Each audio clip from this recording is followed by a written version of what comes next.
they often get clouded by the outcome bias of what actually happens on the fourth down. Fourth down. That's what we're talking about here on the SumerSports Show today. Lindsay Rhodes with Sam Bruckhouse, as always, trying to tackle a subject this week that has clearly generated a lot of controversy this season for one team more than most, and that is the Lions, who have gone for it on fourth down at a relatively high rate since Dan Campbell has become their coach, and who I think most people associate this strategy with, Sam. This is their identity, and this is the team that has pushed this in the league.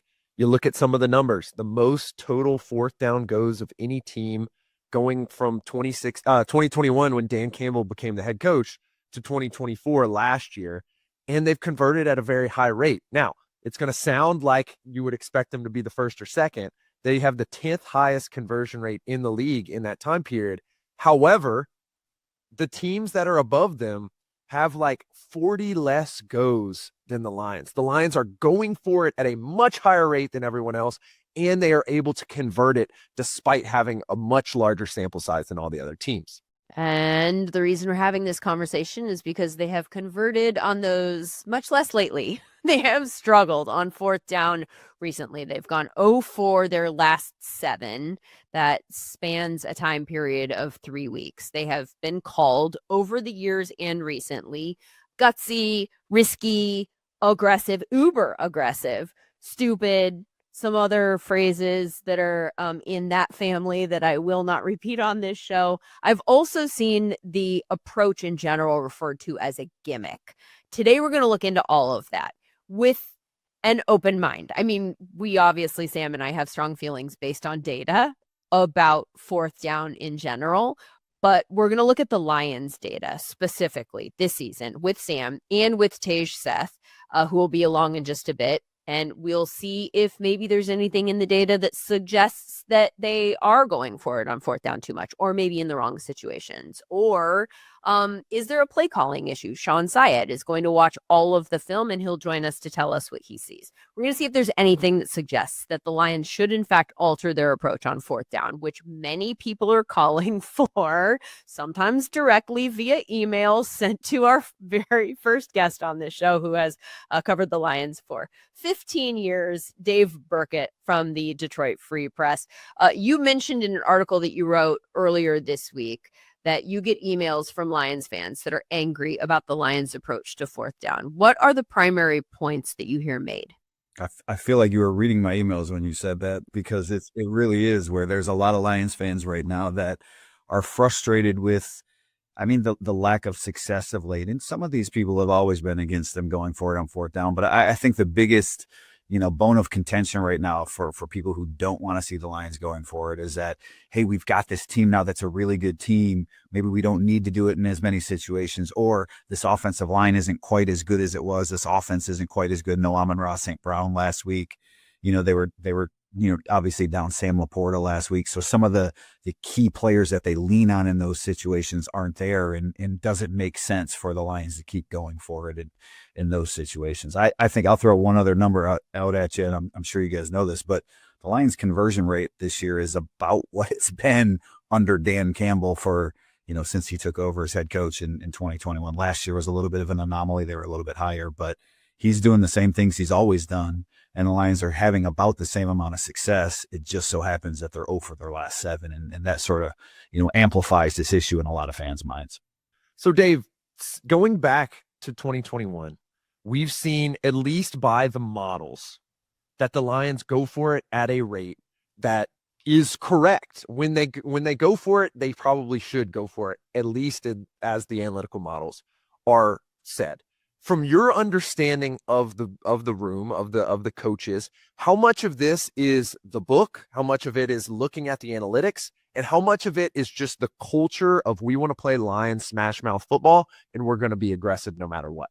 Yeah, it's all of it. I mean, look, Dan certainly is aware of the analytics of it, the numbers, the percentages, but it's something that, going back to when he came in 2021, it's sort of a mindset that he wanted to put in his players and in the locker room. Like, hey, we are going to win this game on our terms, right? We're going to decide this game on our terms. We want to keep the ball in our hand. And, talking to players over the last 5 years, like, they really appreciate that. I think there is something to be said in the locker room for, our coach trusts us, and that goes offensively and defensively. Like, offensively, you trust us to pick up that yard or 2 yards or 3 yards or whatever it is.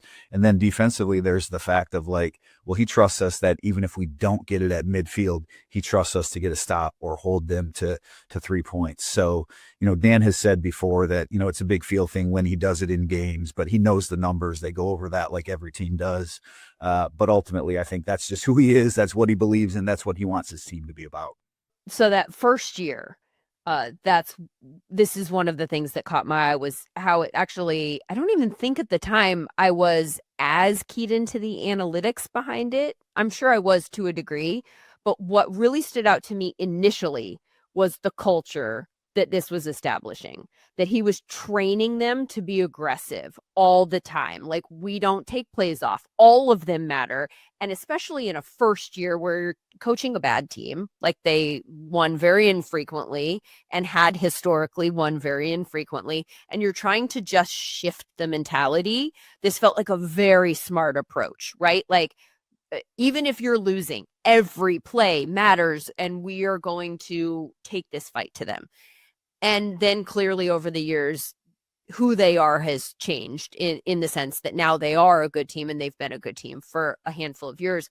There's something about the fact that the consistency that feels very important to me. Like, you can't pick and choose those moments if a big driver of this is culture. And clearly part of it is the probabilities are greater. If you take an extra down all the time, how many more opportunities are you going to have to score? But shoving that aside for just a second, what do the people in the locker room say about the impact that this has on who they, like, people want to talk about mindset, motivation, and all that kind of stuff, and those intangibles, and the ways that going forward on fourth down or not taking points might impact you negatively in that sense. But in this way, I feel like it's actually the opposite when I think of the Lions. I think it's actually important to be consistent in that regard. But I'm not sure if that's just how it feels for me, or if that's kind of what you're gauging from the locker room too. Well, I think you're right, because it's a hard to quantify thing, obviously, right? Like, how does that impact, the chicken or the egg, really, too? Like, who, were some of these guys built that way anyways? Is that how they're wired? But if you talk to guys in that locker room, if they didn't go for it, I think they would be shocked. I think they'd be.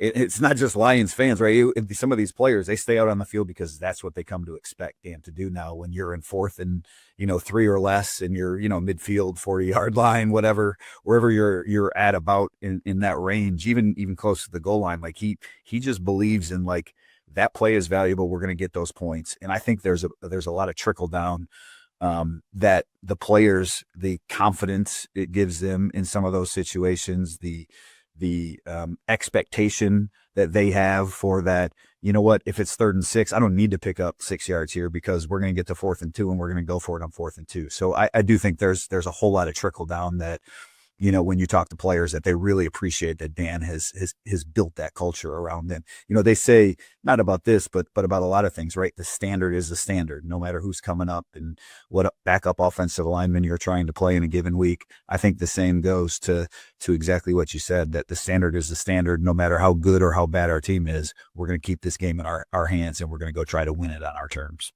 So notably in the midseason, this team moved from game day play calling duties, going from John Morton, the offensive coordinator, to Dan Campbell. There is an open door that Dan Campbell has said in press conferences that could switch at a later date. It hasn't since then. Obviously, one of the things that is a controllable by the coaching staff, but is not necessarily accounted for at the exact time in the fourth down decision models, is play calling. Has there been any discussion around the locker room, around the coaching staff, of fourth down failures or just general inability to convert in these short down situations, and that being part of that move? Or was it just more of a general look of, we want to make sure our guys are in the best position to succeed? Yeah, no, I think the play calling change was as much about, sort of realizing like, hey, we have this team that's a Super Bowl contender, and we think this is the best, thing for us to do is to get our offense back on track, have Dan call plays. He knows what he wants. Maybe, I don't want to say salvage the season because, 7-5, it's not like the season is lost, or when they made that move, certainly it didn't feel lost at the time. But, I think when you look at some of the fourth downs that they failed on, right? They had Amon-Ra St. Brown, sure-handed as any receiver in the game. He dropped a fourth down conversion against the Chiefs. And last week, Jamison Williams had that drop on fourth down coming across the middle.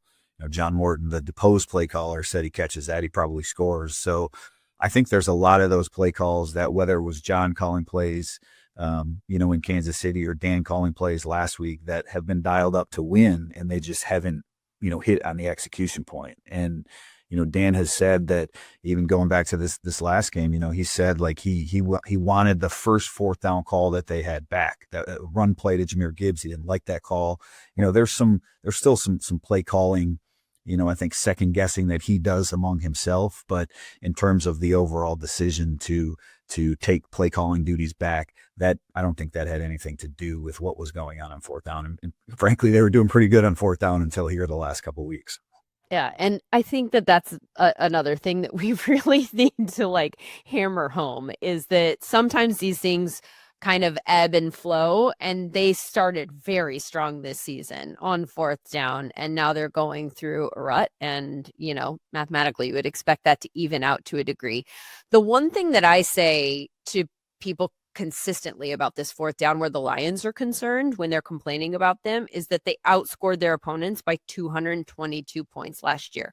That was by far and away the number one scoring differential in the NFL. Number two was plus 160, right? Like, so, and I tend to think that this approach was part of the reason why, not the whole thing. They're talented, but like keeping your foot on the gas has, the results have been there, right? Like, they haven't won a Super Bowl yet, but to me, that's a separate conversation, because I think winning a Super Bowl is result.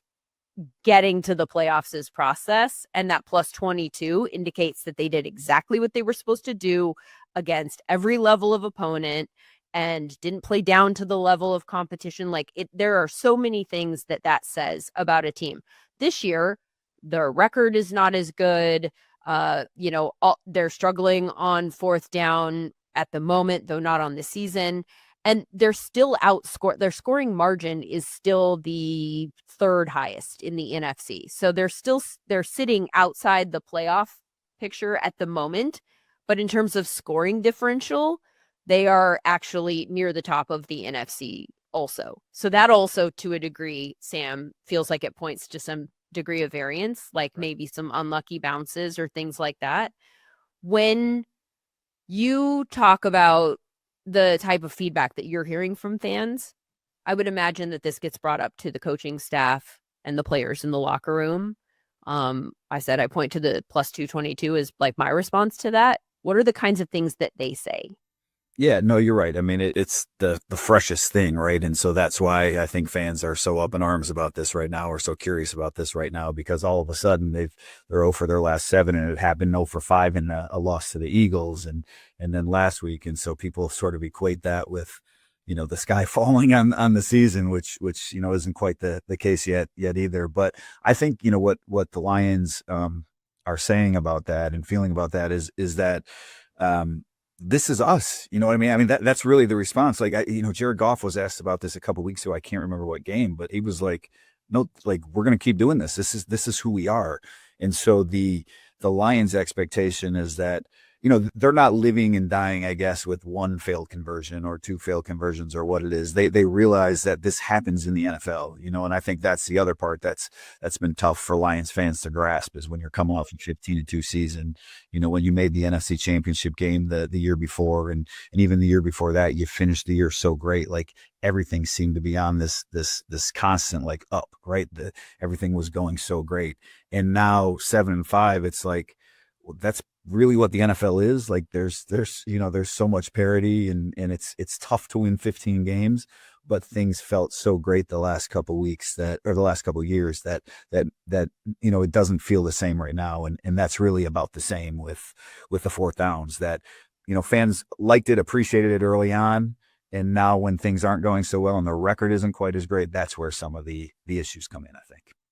All right. All of this, I think, has set the table very nicely, a good basis with which to start our investigation. Dave, thank you so much for your time. Really appreciate it. No problem. We'll talk to you guys again anytime. So we've got some things that we need to look into, and we've got just the person to look into those things with. Tage Seth from the Stats and Scheme newsletter, which if you're not subscribed to, you should be. And we'll tell you a little bit later on how to do that. Tage happens to be a lifelong Lions fan. And if you want to feel old, listen to him tell you when that lifelong started. It did start in 2008, which was the 0-16 season. I have this very distinct memory of jumping into like a pile of snow with my friend outside his house. And his dad came out and told us, you guys need to come in. The Lions might be the first ever team to go 0-16. And we watched the fourth quarter, like in their house. I like remember this like clearly. I was like, wow, I cannot believe that they're the first team to go 0-16, but then became a lifelong fan somehow after that. So Tage is also a data scientist. So he and Sam are going to walk us through what the numbers say about this team this year. First, Tage, I would imagine that you as a Lions fan and as a data scientist probably hear a lot of the same complaints that Dave has heard from fans when you hear people get angry that they're going for it on fourth too much. Like what do you tell friends? yeah, I mean, I do have a lot of friends from high school, friends that I grew up with that get angry whenever the fourth down aggressiveness decisions don't work. And I think that they often get clouded by the outcome bias of what actually happens on the fourth down instead of the decision itself before we even knew what the outcome was going to be. And Dan Campbell is someone who has been very aggressive since the first day that he started coaching the Lions. Fourth downs was a huge reason why the Lions had so much success these past couple seasons, making it to the NFC Championship game 2 years ago, getting the 1 seed in the NFC last year. And now they're just hitting the bad variant side of fourth downs. But it's the identity of what Dan Campbell has pushed for this Lions team. And it's usually backed up by the math on whatever decisions he's making. So I do think that they've been a big part of the success up until this season. And this year, they just haven't worked out as well. So just to illustrate a little bit more about the bad variance, I'm going to give you some stats and I want your thoughts on them. Last year, the Lions were one of the best teams in history at accumulating EPA on fourth downs. I believe they were technically the third best going back to 2016 in total expected points added on fourth down go situations. This year, that is pretty much completely flip-flopped. 20th in EPA across all fourth down snaps, despite going for it at a very high rate, 16th in EPA accumulated per fourth down go.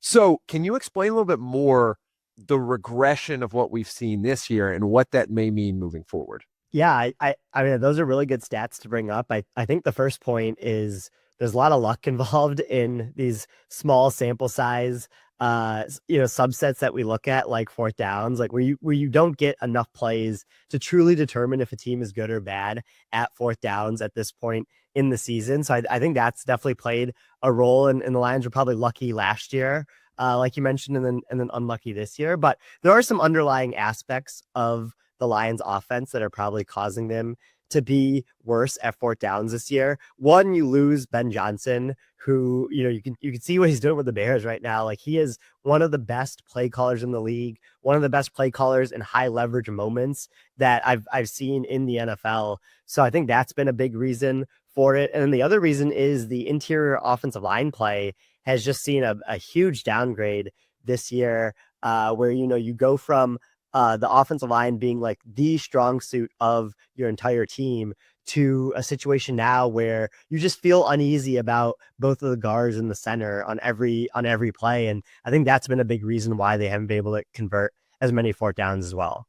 Yeah. And just to add some data to that, Lindsay, when you look at our Sumer scores, particularly at the guard position, they moved from Kevin Zeitler, who we had on a lot of our Pro Bowl All-Pro SumerSports list last year, who had a All-Pro level Sumer score last year, to Tate Ratledge, the rookie, who is having slightly above average starter season right now.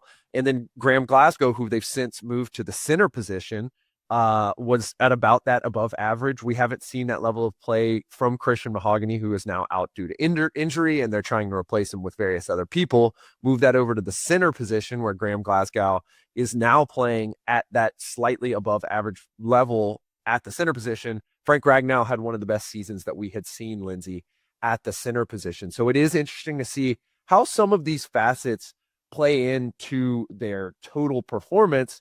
But Tej, I want to hammer something home. This is still one of the best offenses in the league when it comes to some of these statistics, right? It is. The Lions offense has done a really good job this year of taking advantage of below average defenses. Like in those games, they're putting up a lot of yards, a lot of points. You see the explosiveness in games like the Bears game early in the season or the Commanders game a couple weeks ago. I think the area that the Lions offense has struggled in, and a reason why they aren't like the one seed in the NFC this year like they were last year, is just like their Goff is just getting pressured more often, and when he's kept clean, he's almost always a top 5 quarterback, but when he's pressured, he's usually towards the bottom of the league in terms of his production when he has a pass rusher coming straight at him. And he's just having that happen more often to him this year. And you're just seeing like certain games, like both Packers games this year, where that pass rush is just able to get to Goff multiple times and really disrupt drives as you try to put up points. So I think that's just the difference between the Lions offense year to year with the pressure aspect. Let me ask you what they're doing on fourth downs, and if they're doing anything different on fourth downs this year than they have done on fourth downs in years past. And then we can kind of get into whether or not that has to do with some of the issues that we've seen here. Are there any patterns that have emerged in that way? Yeah, I mean, one of the patterns with both when John Morton and with Dan Campbell calling plays is they really like to run the ball on fourth downs this year more than they were in the past. And we saw it in that Thanksgiving game against the Packers, where they had a series where they did first 3 plays run. I believe it was a 4th and 3, and they went back to the run, and they actually lost 2 yards and didn't end up converting the 4th down. And so they've really tried to just use what they think is the strength of their team in short yardage, which is the running game. And I think that's been a slight issue this year. And then the other issue is not having a reliable third pass catcher on fourth downs. Like in the past couple of years, you would see someone like Tim Patrick 2 years ago, or Khalif Raymond and Sam Laporta last year, where like when you look at Amon-Ra St. Brown and he has 2 guys around him, like you can go to your secondary options and find them. But this year, you're just not seeing a secondary pass catcher emerge like that. Jameson Williams has had an up and down year. Sam Laporta and Brock Wright at the tight end position have both been injured. And so it's just a little bit tougher for them to find answers on dropbacks when they have to go away from St. Brown on those plays. So I like that you mentioned some of the personnel issues, because talking about those skill position players, that's been the strength of this Lions team going back to their success, even when they were around a 500 team a couple years ago. I think what has been interesting that I've picked up on in our Sumer scores has been the drop off of David Montgomery. Last year, he was performing at an impact starter, borderline Pro Bowl level, and now he is back slightly above average. He's doing okay, but he's not really knocking the ball out of the park. And it felt like in previous years, they were able to do that kind of smash and dash, where dash was Jahmyr Gibbs. We've seen Jahmyr Gibbs rip off the extremely big, explosive plays. We have not seen the success, as you mentioned, on those short yardage. How much of that is dealing with David Montgomery, and how much of that is just dealing with changes in the offense? That's a great point. When you look at Jahmyr Gibbs, especially early in the season, like down to down, the rushes weren't as successful as you would have expected them. Like he is just like one of the most explosive players in the league when he has the ball in his hands, and that's his specialty. And then you have David Montgomery, who is still a good running back, but definitely not what he used to be. And you couple both of that with the interior offensive line issues that we were talking about earlier. And it's just harder to run in between the tackles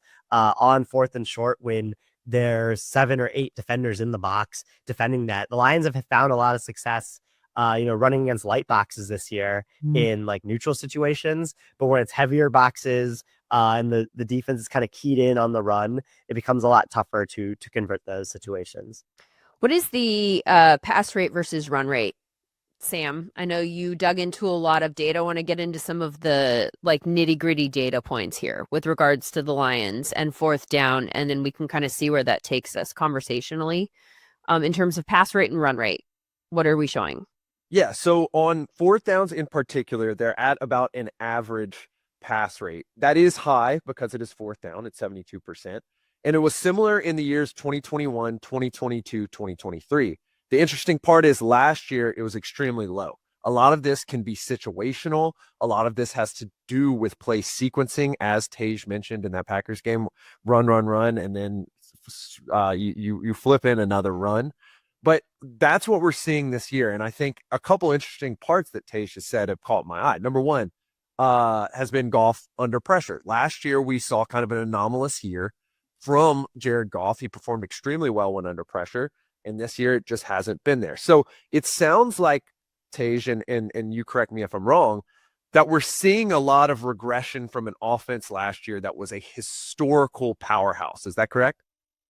For sure. Yeah, it's been what you just mentioned there. The Lions were insane, like when they were passing behind the line of scrimmage last year.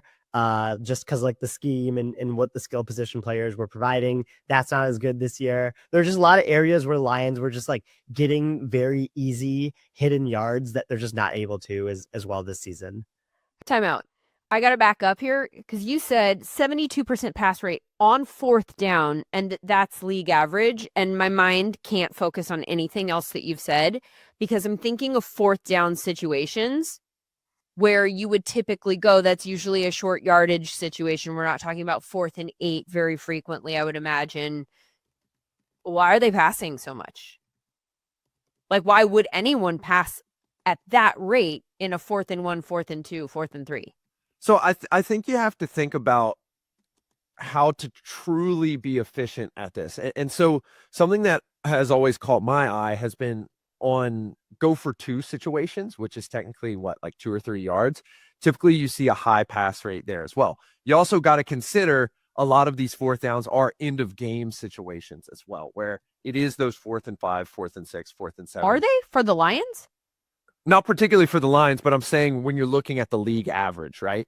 You got to consider those kind of 4th down half situations when you kind of got to have it. And as a result, that adds in that group as well. Okay. That just feels like I would imagine a very, very, very lopsided run rate here. And I think most people probably would expect that too. In terms of the other things to come off of 4th down, how successful are they? What are we actually talking about here in terms of where they rank in EPA or whatever other kinds of stats that you want to say here? Because we're talking about them, they've gone 0 for 7, and now we're freaking out. It's all bad, right? At the beginning of the year, I actually just found a tweet of mine where they went for it. They converted 6 of their first 7 4th downs to start the year. So that kind of speaks to maybe a little bit of the variance that you're talking about, a very, very insane conversion rate to start off with. And now it's very, very low, and the math will math and it'll kind of meet in the middle. But in terms of their EPA on these downs, what is it? Where does it rank? Are they much better or worse than anyone else? So where it ranks currently in terms of expected points added is at the bottom of the league. And I think the true question here is, number one, is that variance? I think Tasha's done a really good job of delineating. Yes, it probably is variance. Number 2 is They're just a couple, because this is a small sample size, they're maybe one or two conversions away from being one of the better teams. And so you look in particular at that Eagles game where they go practically 0 for 5, and you look at some of these situations. There was a situation where they could have gone for a field goal attempt situation. It was a slight nod towards this, but then there were other situations that were a little bit more kind of not exactly the ones that you want to go for. You're across the 50 and you're throwing the ball. You would have to throw the ball in order to get the fourth down. And it's kind of changing because of what we've talked about many times about, kickoff and where that ends up being, and so forth and so on. But when it really comes down to it, the thing that has dropped them, Lindsay, has been the last 3 games, or in particular, the Packers and the Eagles games, and not being able to convert in those games. And it's a real thin line between being an extremely successful team at this point in the season through week 12 and being a team like the Lions, where Dave is getting emails saying that they got to change their strategy. And I think that's what we have to keep in mind here. And Tej, I'm interested in your thoughts about what you think may happen going forward, given the ideas of regression and stuff like that, because it is this thin line. Yeah, those are really good stats to bring up when you look at the success of the Lions this year. And you definitely see that in the numbers of what I've looked at in terms of success rate. Like, I think first 4 weeks of the season, they ranked right around like 10th or 11th in terms of fourth down success rate. And then since then, it's been like 22nd, 23rd ranked team in the league. And so, that's just kind of like the roller coaster ride that you go on when you choose to be aggressive on fourth downs like the Lions are. The key the rest of the way will be if the Lions can still stay aggressive in these decisions despite not having the success that they're accustomed to. I personally think that they will, just because it seems to be the mentality of the team. But we have seen situations before where aggressive coaches have become more conservative in these situations because they have a bad run of fourth down luck. Yeah, and great point there, Tej. Lindsay, to that point, they have maintained this ability all the way through the Packers game. They are still near the top of the league in fourth down goes. They've gone for it 25 times. That is tied for fourth. And, third and second and first are just a couple above them. And they're still near the top in fourth down go rate. They are fifth. They are 29% of the time they are going for it on fourth down. So this is a team that it is part of their identity. And I think it's going to be key, especially given what we've established. This is a good offense. Sure, they've had some regression. Sure, they've had some injuries, but all things tend to regress back to the mean. And I think what Tej just said has indicated to me that the mean of how they do on these fourth down snaps is better than what we have seen this year. They typically have loved to go for it on fourth down. They still love to go for it on fourth down. So it's maintaining the process is going to be key here in order to continue to go for it on fourth down. I think it's going to end up a little bit better for them. Tej, just because I know that you can probably think of the specific examples here as a Lions fan, one of the arguments that people make is that situations are different, right? Like that you can be aggressive and you can do this. And I mean, I take issue with some of the adjectives that people attach to the fourth down strategy, but that's what you hear it referred to as. And then they say there are some situations where it's just stupid. And for instance, that game that cost them the chance to go to the Super Bowl is one that people will refer to forever, right? Do you think that there is any validity to that argument from people that sometimes the Lions are hyper aggressive, or like this is a concept that's good in theory and you can do it most of the time, but sometimes you just have to be smart? Do you witness them not being smart in some cases, or do you think the process is the process and the process will reward you more often than not?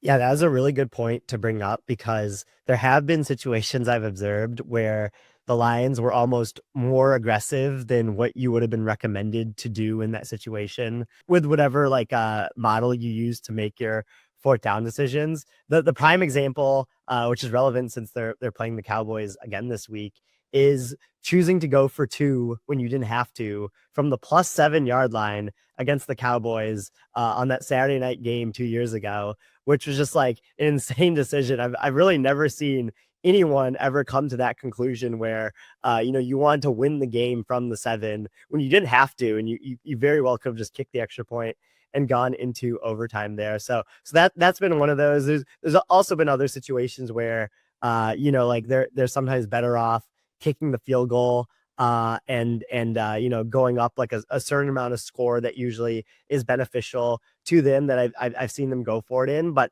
generally, like in 95% of decisions, with whatever process they're using to come to these decisions, they're getting it right most of the time, which is again a big reason why they've been so successful these past couple seasons. Was Troy Aikman on the call for that 4th and 7? And did he say the analytics said to go for it? I'm just kidding. That's a hypothetical. Tej, Seth, you're the best. Thank you so much. And everybody, if you are not already subscribed, the Stats and Scheme newsletter could be in your inbox. Tell people what they're missing, Tej. Yeah, I appreciate this. Been a lot of fun to do it with Shawn this year. I just throw data on there, and then he makes it look good in the writing. So we have game previews, we have leaderboards for our Thursday newsletter, and then we have game reviews and summaries of the best performers for our Monday morning newsletter. So appreciate everyone that's been reading so far this year. Can subscribe at SumerSports.com, and I promise you it will be a welcome email that will show up in your inbox. Most of them are not. Tej, thank you so much. Thanks, guys. All right, one more guest now, and it is the other half of that Stats and Scheme newsletter, the aforementioned Shawn Syed, taking a break from all of his tape breakdowns to tell us what he has seen with the Lions. Shawn, we talked about some of the things that Tej saw when he was watching his team. I know that you went back just yesterday and watched every single 4th down that the Lions have run, all 25 of them. I think the main thing that I want to hear from you is whether you thought any of this had to do with like play calling. Is there something that with their approach this year that feels different, that could be altered moving forward without altering the actual approach of going for it on 4th down as a concept? I think you could look at some of the things last year, the year before that of course, Ben Johnson has just absurd creativity. But then when I looked at some of these clips, you're thinking back to that Ravens game where you're handing the ball off to Amon-Ra St. Brown and he's pitching it out to the running back. They run a similar kind of concept again later on a 4th down. And as you mentioned, it's 25 plays. This is not a 550 play cut up from 18 weeks, right? Like this is such a small sample size that is so volatile. Because for me, when I was taking away, like, what am I thinking about after watching these? There's like 4 or 5 plays that are real toss up. Like, is that a drop? Like, that is kind of a drop. I think we can think back to Thanksgiving where, yeah, that throws behind Jameson Williams. You hope that you're able to connect on that. And if I'm saying, okay, there are 4 plays now that are falling in your favor out of a 25 play sample size, that is going to juice your numbers. It's going to feel like more like it was last year. So I think you could say, all right, well, the execution on some of these run plays is not as good as it should be. And then someone could say, hey, smart guy, if execution's bad, then maybe their assignments should be a little bit different. And that is on the concepts. But I just feel like, hey, if you're going to be a team that is going for it on 4th down, which I think is a smart idea, you are living in a world where a little bit of volatility, it might feel like a lot in a small sample size. How many drops did you think you saw? I think you could argue for probably 4 ish. Like I'm fine if you say like, hey, this is a little bit on the throw, this is a little bit on the receiver. Like I don't have to be like, oh, the receivers aren't able to catch the ball, so this is a problem. I think that those are situations where it's like on an even play, you're probably getting a completion in that situation. So I think we could say 4. And Sam, of the 25 4th downs that they have attempted, how many have they converted? On the season, they have converted 13 of these 4th downs. Okay, so 13 out of 25 is a 52% conversion rate. If you add 4 more to that number and you make it 17 out of 25, are we looking at something in the high 60s? I think that's like 68, right? And look, I think it might be a little unfair for me to come on here and be like, oh, drops are the only reason. Like, if you catch the ball, like, yes, you still have to be able to do that. So I think maybe that's a little unfair to say, oh no, like we just hand wave it.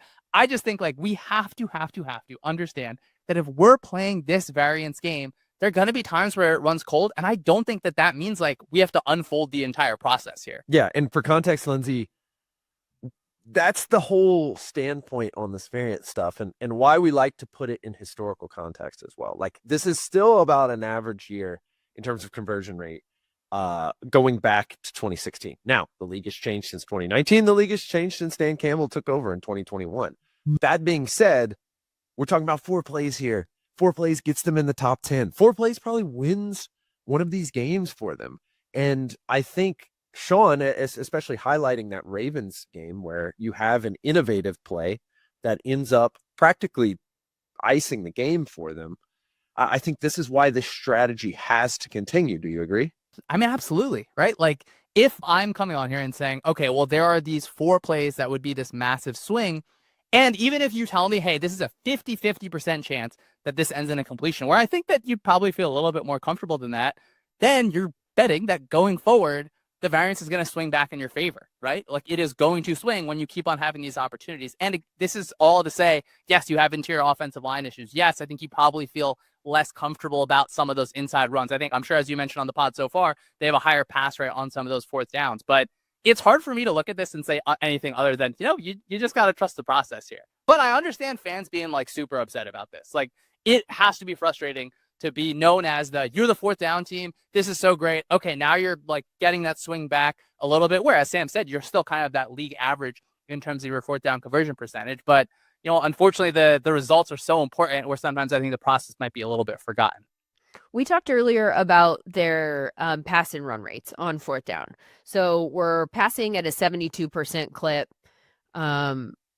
What is the success rate on those plays? Sam, can you set the table for like how well they're doing on passes versus runs? Are they struggling on one versus the other? Again, this is a very small sample, and this entire episode is dedicated to splitting that one hair.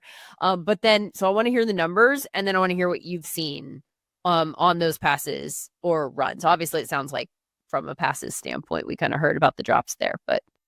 So let's just take a step back on this, because as pretty much everyone has stated, like this is such a small sample size. There's so much variance. And functionally, as Dave told us, they treat 3rd and 4th downs the same. Like they view these as extra valuable downs that they can maintain really good production on. And so let's take one step back and look at their production in the pass and the run on late downs, 3rd and 4th downs. You look at their performance amongst the league right now in EPA per pass, they're 14th, so slightly above league average. They're not doing terribly, but in EPA per rush, they're 31st. Now, this is across all late downs, Shawn. Are we seeing this same type of struggle on 3rd down as well? Or is it those super high leverage turnover on down situations on 4th downs that's really killing them in this statistic? Yeah, I think thinking about 3rd and 4th down is the same. I think that might be a little bit unfair to the process. I do think like they have interior offensive line issues. Like that is clear. I think that, I know the numbers are telling us that Jared Goff has struggled under pressure this season, certainly as compared to last year. I think back to the kind of start part of last year where Goff was kind of nails under pressure, if I'm remembering correctly. And then he makes his way into the MVP conversation almost because of it, right? So I do think that kind of under pressure situation is really causing them a bunch of issues. And it's going to be interesting to see because you still have some good teams kind of going forward. So I do think that some of those issues on 3rd and 4th down, like they feel different from each other, but they still kind of describe, right? This is the whole entire project of the Lions offense that is still ranking quite well by EPA per play, right? This is not a bottom of the barrel offense by any means, but it is these unfortunate, just small windows. You get this team into 3rd and long. I think you can feel a little bit more comfortable where, maybe you're not able to produce as much on some of those deep shots this season. So you can go look up these EPA numbers that we're talking about here on late downs at SumerSports.com in the data section. And then there are filters for early down and late down. What I think is fascinating about the picture that you just painted for us on late downs is if you go filter for early downs, 1st and 2nd, Lions are number 1 in EPA per pass. Very, very good on 1st and 2nd. They are 3rd in EPA per rush. So can you explain to me why they are so good on those early downs and that then the numbers are so different on the late downs? Yeah, let me set up the data perspective first, because I'm really interested in what you've seen, especially from that personnel side, as you said. So if you want to filter for guys that have had like 100 carries, I think there's like 37, 38 of those guys. Jahmyr Gibbs is second in EPA per rush.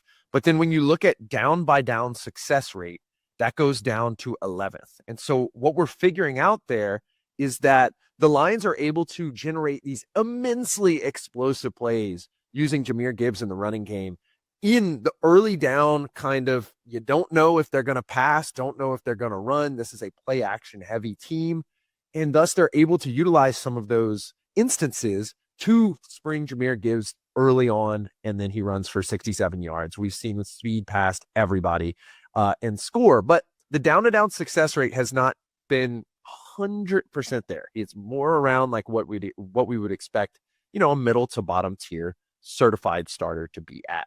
And so when it starts getting into those tight situations, and you don't necessarily need a certified explosive play, and Tage kind of hit on this as well, and Shawn mentioned the interior offensive line, I think that it comes down to a little bit of personnel. Would you agree, Shawn? I mean, I think it's so, right? On the inside of the offensive line, certainly. Like, it's a real bummer that you're not going to get Frank Ragnow, who I hope Frank Ragnow's hamstring is doing okay. It sounds like it's in a little bit of a tough spot, but is it attached? I just hope that when you're an offense that is going to create a ton of conflict by being under center, you have a little bit more of an advantage on early downs. And when you're in a predictable pass situation, I mean, we know third downs are volatile across the league. Like, that is what they are. That is going to be on a year-to-year basis, something that it can be up, it can be down. And this year it feels like, all right, you're down at certain points where also some of those inside runs that people love when Ben Johnson had, like, we're going to hand the ball off inside on 3rd and 5 to get to a shorter 4th down, but it's actually going to end up being conversion. Feels like maybe you don't have those kind of in the same way. So it's going to be interesting to track because we still have some weeks of data. There's a realistic possibility that it straightens out, but then there's also the point that, maybe you just step back a little bit on that offensive line that shows up on the film, that shows up in the numbers, and then that kind of just really, really ruins this whole entire project. I might be asking you to repeat yourself, but just for clarity, I can imagine that some people would listen to the disparity between those early down and late down numbers, and then the reasons for why, from a personnel standpoint, maybe we're not as built to be successful in these short yardage situations as we are on the earlier downs.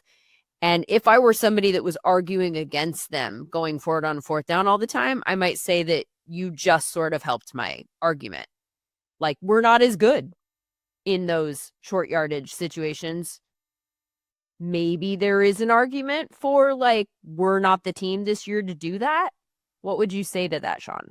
I think my answer would be, well, like, do you care about the hiring your win probability, or do you not? Because yes, I understand, like, if you are, or there is a world, right, where your team's, like, your conversion probability is a lot lower. So, like, this generic model that it will get published is different than your internal model. Like, I absolutely appreciate and understand that. But these situations, like, I don't want to be watch the film. Like, there are 4 clear examples where it's like, this should be a completion. This should be a positive situation. And then it's like, okay, well, this number, it flipped so crazy. So I think, yes, you can say, all right, well, our team as a whole is maybe not in the same way. To me, though, the answer to that is not, let's not go for it on 4th down. It's, we're going to have to adjust our approach a little bit because, I am by nature aggressive. Like, I'm not going to get fired if the Lions don't get their next 7 4th down. So I want to lean in that way. And, but forgive me, guys, for really enjoying points on the board. All right. I think that's a pretty good note to end on. Shawn, Syed, thank you so much. Appreciate you. Thank you. All right, Sam. So a lot of ground covered there. I think that one of the things that Shawn touched on there in his last answer about win probability is maybe part of the disconnect that's happening here is that win probability is highly mathematical and sometimes it's not intuitive. And so it's hard for somebody sitting on their couch to go like, oh, this is what they're going by. And also, I actually think the biggest part of the disconnect here is history. Like, a lot of us, myself included, grew up watching football where 4th downs were treated a certain way and they meant one specific thing. You punted, you kicked a field goal, or you went for it occasionally only if you were, like, down and desperate and running out of time and, like, let's go be aggressive because we have nothing to lose, that kind of thing. So I sort of think that the entire thought process has shifted entirely. Like you have to just look at it completely differently. Can you explain what teams and people in buildings are now, why they're doing this? Like what is the thought process, taking the math out of it with the win probability stuff? Because clearly old school football people who grew up in football with the same types of thoughts that I did, who are now in position to be head coaches, they're on board because we're seeing it everywhere. It's not just the Lions. What is the general concept of why we're going for it on fourth down more frequently now? Right. I think the general concept, now that we have quality sample size, starting mostly when people started to go for it a lot in 2019 and being supercharged by having to match serve practically with Dan Campbell and a couple other coaches across the league in 2021 and beyond, is that if you were to take a step back and you were to look at the teams who generated the most expected points added on fourth downs, whether they decided to punt the ball or whether they decided to kick a field goal, all fourth downs, including special teams, the best teams on record are some of the teams that we think about going for it on fourth a lot. Last year's Washington Commanders are at the top of that list. That was a team that shocked a lot of people. Obviously, Jaden Daniels played extremely well, but going into that year, we didn't think they were an uber talented team. They were able to add a lot of expected points by winning on fourth downs and going for it on fourth downs. And again, this is including special teams. The second team, the Kansas City Chiefs, this year have completely changed their strategy surrounding fourth down. Andy Reid, an older coach, has changed his mind about how he's approaching these. They are more aggressive on fourth down. They have seen the benefit. Now, maybe it's not showing up in the win column, but they've seen the benefit. And then finally, we've talked about it a couple times. The 2024 Detroit Lions are the poster child of this. They were able to run the score up on everyone. You start including some other sample sizes. We're not seeing, again, across fourth downs, including special teams, you don't really see a team going back post 2019 that wasn't aggressive. The Baltimore Ravens were ahead of this many, many years prior than everyone, or a really, really good team like the Kansas City Chiefs. You don't see them taking advantage of this fourth down. So I think that's what Dave said about the Lions valuing fourth down at a different rate than everyone else. I think that comes into a key item, and it really helps it put in perspective that there's true value other than just giving the ball to the other team on these fourth downs. And you got to make sure to take advantage of that. It's the extra play and the Right. accumulation of adding up that many extra plays over the course of a Exactly. season. That lands to me as somebody who can hardly do math, right? Like, if you say, so for instance, if we have 3 possessions and it's the difference between 3 downs, 3 chances per possession on each of those 3 or 4. So now you go from 9 to 12. You've added an entire other possession just by going for it on fourth down each of those times. And so the probability that you're going to score goes up, or that you're going to convert and that's going to lead to a score. It makes sense to me that ultimately your opportunity to score would increase. I do want to go back to what you said about the 2025 Chiefs being the team that has now gone for it the second most historically this season, and the fact that they are not having success. And I'm sure a lot of people were like, that is not a ringing endorsement of this because they're 6-6, but their scoring differential, and I fully understand the name of the game is to win the games, not to outscore. Like, nobody is giving points for scoring differential. But if you're looking for a sign that a team is playing well, everybody agrees scoring differential is actually a very good barometer. So they are plus 73 in scoring differential this year at 6-6. Last year, they were 15-2 in the regular season, and they were plus 59. So to me, this paints a story of like weird lucky bounces maybe and variance to a degree. It could also, I suppose it could point to specific game management situations. I don't know. What do you make of the difference in the scoring differential? It's incredibly different, the scoring differential and the actual record. Yeah. So to better define what you mean by this is a barometer, we found in particular that point differential is a better predictor of future success, so the upcoming weeks, than just sheer win total. And so when you start breaking it down, there are things based off of point differential and based off of matchups against teams and team strength that do this. The teams, the Chiefs really are more of a 7.5 win or an 8-win team when it really comes down to those core predictive metrics. And that means that they're one of the better teams in this league. And that means that they're probably better than just a 500 record. And that, so exactly what you said, Lindsay. There's some weird variance, maybe some defensive regression that we've seen. Maybe they've had a harder strength of schedule, which isn't exactly getting much easier down the stretch. But as a result, it's a small sample size sport. And the items that are predictive are saying that the Kansas City Chiefs are a good team. They are saying that Patrick Mahomes is playing extremely well. That is why you're seeing the analysts like me and Tej really stick to their prior, is the term that we like to use, on the Chiefs, that the Chiefs are one of the better teams in the AFC because of the metrics like this, because the correlation between future success and things like point differential and things like ELO ratings and things like Pythagorean win totals are better barometers. And that's also why they show up so well in these fourth down statistics as well. So odds are, in the next 3 or 4 weeks, as we close out the season, they end up winning a close game that they haven't won in the past because they are going for it on fourth down and because of those scrambles that we love seeing in these clutch moments on third and fourth down from Patrick Mahomes, because they've been very good at it this season. So fascinating, this team in 10. I think all of that makes sense. And that kind of matches up with what a lot of us were just watching the games feel like. I have a sense that, like, in a lot of ways, Kansas City feels better this year watching them play football than they did last year. And yet they won a lot of games.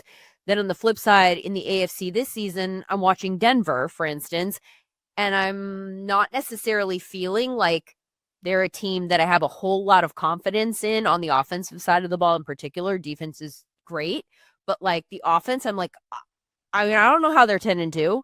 You know what I mean? Like, there are teams that we watch where we're like, it just feels lucky to have a specific win-loss record. And then in Kansas City's case, maybe a little bit unlucky. So I totally agree with you. I have not moved off of them as my Super Bowl pick, because I still think that there's a strong chance that they come out of the AFC. So this is all kind of making sense to me in that sense.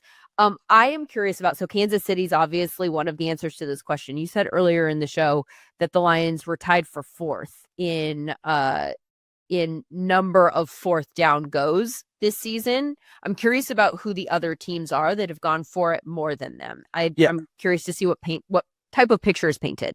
So I'm a read the names off, and then I'm gonna tag them with, are they going when they should go? Oh, okay. So let's start off. Number one, the New York Giants. Number one in going when they should go for it is the New York Giants. I think that is why we saw a couple of very strange wins when Jackson Dart was able to play. And I think, they literally on Monday were a little bit more conservative in they were so conservative that Troy Aikman was saying they should have gone for it on fourth down. And so that's a real sign that there's been a little bit of one of those times, at least, he was being sarcastic, I think, and trying to needle those of us with the analytics thing. Yeah. Continue. But that's a team where, maybe they're down a lot. They're a lot more aggressive. The interesting portion on this is a lot of people have been asking themselves, how are the Carolina Panthers having this record? The reason why is their second and fourth down goes. They've accumulated a ton of fourth down EPA. As a result, they are also third, right after the Lions, in going for it when they should go for it. And I think that has been a major difference. The New Orleans Saints, I think, are in a very similar position as the New York Giants, where they're behind a lot. They have to go for it. They're not necessarily going for it a lot when they should go for it. That indicates to me that they're in some tough positions. And then finally, another team, Lindsay, where it's like, how is this team doing so good? The Jacksonville Jaguars. They are in the top 10 of going for it when they should go. They are tied with the Detroit Lions in that kind of rank. Some of these teams have the same because it's just, a single number, but they're tied with the Detroit Lions in going for it. And I think that's another reason and another sign that is kind of the thesis of this show, is that I think the Detroit Lions are going to bounce back on fourth down and win some of these games, because you look at the Carolina Panthers, you look at the Jaguars, who are probably, when it comes down to it, 500 or slightly below 500 teams. They have been able to win these games because they are taking advantage of that extra down. Panthers. A lot of people asking themselves how they beat the Rams this week. And there are a lot of different answers to that. Yeah. But one of them is that they went 3 for 3 on fourth down attempts in that game and scored 14 points on those downs directly via touchdown, and 3 more indirectly by converting a fourth down that kept a drive alive that they then kicked a field goal on. They beat the Rams 31-28. We've done this so many times this season where we have stated examples of teams going for it on fourth down and then won only because they did. If they did not, mathematically, they don't have enough points to win the game. The Rams against the Seahawks, another example. We talked about this a couple of weeks back. If anyone's interested in going and listening to that episode, which was specifically about going for it versus taking the points in those kinds of at the goal line situations with Seth Welder, and his phrase, attention asymmetry. I think it encapsulates this entire conversation too. Like, we hyper fixate on the times that don't work as opposed to the ones that do. And literally, I didn't see anyone talking about the Panthers going for it on fourth down as a reason that they won the game. And I'm sure people did, but I didn't see it come across my timeline. And I'm also not surprised that I didn't see it. Also in that Lions game, Packers went for it on fourth down a couple of times, scored a couple of touchdowns. And that was a big knock on Matt LaFleur in the early part of the season, that he wasn't aggressive enough. They're sitting in around the median of how often teams go for it when they should. And it's honestly great. I love great football, Lindsay. I like the Lions because they adopt this analytically forward approach. But if Matt LaFleur wants to adopt it too, I will support him. And so I'm glad that they got a win by going for it on fourth as a result. That actually brings up an interesting point too, because he's been described as like the normally conservative Matt LaFleur went for it on fourth down, right? Like, this is out of character. I do think that there is maybe something worth looking into there about the fact that teams, even the teams that you wouldn't expect to do this, are now doing this. Like, we're seeing a lot more teams go for it on fourth down. This is becoming less anomalous, and it's becoming less just a Lions thing. I think they kind of own it narratively because they've been so consistent over the years and we're an early adopter, but we're seeing it with a great deal of frequency. And I'm wondering if we do see more teams, like we just gave a couple of examples there, that go for it on fourth down, if it doesn't cancel out the advantage of going for it on fourth down that the Lions previously had. And if that isn't one of the variance factors in play here. Yeah. If you were to look at all 320 team seasons in the last 10 years, you would have to go to 27th to reach a team that is in 2019 in terms of go rate. And when you scroll all the way to the bottom, it's 2016, 2017, 2016, 2017. This is a relatively new phenomenon, but the reason why it is a phenomenon at all is because this problem, I don't want to say it's been solved because it's difficult to solve football, but it has been identified as a strategy that can take you from a 6-win team to an 8-win team, or like the Lions, from an 11 to 13-win team to a 15-win team. And I think that's the main difference, is in a game where we say that, the preseason, the roster gets you to 8 wins and everything else is maybe do 11 wins is coaching and maybe to 13 wins is luck. Those two wins mean a lot.